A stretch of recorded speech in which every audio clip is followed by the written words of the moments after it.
files exist. Finding a file and see if it exists looks like this. So I'm going to use the OS library. Operating system is what that means. This is the one that allows you to interface with the operating system. This library, by the way, allows you to do anything you want to your entire computer. So it's not just, and by the way, you could kind of mess things up with just the opening a file part of it. This is really destructive because it allows you to find files anywhere on your computer quite easily by just putting the path in here. And you can also delete files using OS. And so if I want to use this, I might try something like this, where I say import OS, and then I would say if os.path.exists, and I say my data1, and then we're going to open those, and then else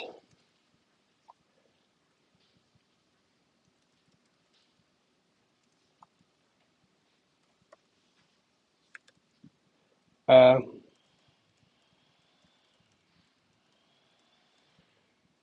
so I could do that, and it doesn't solve this concern, but it makes sure that this happens properly, and you're checking to make sure that the file exists.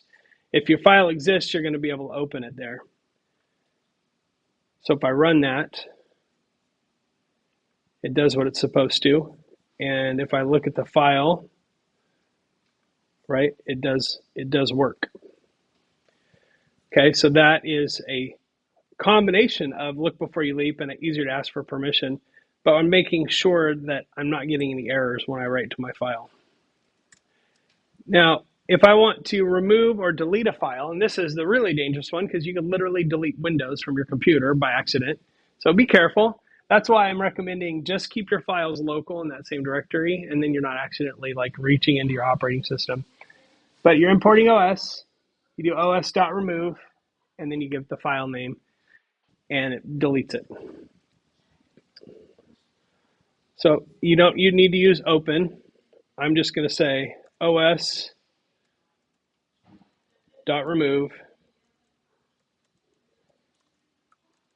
mydata1.txt. And I don't need to do this because there's nothing to close. I couldn't delete the file if it's protected or locked or something. But if I run that, and I come over here to look for my data1,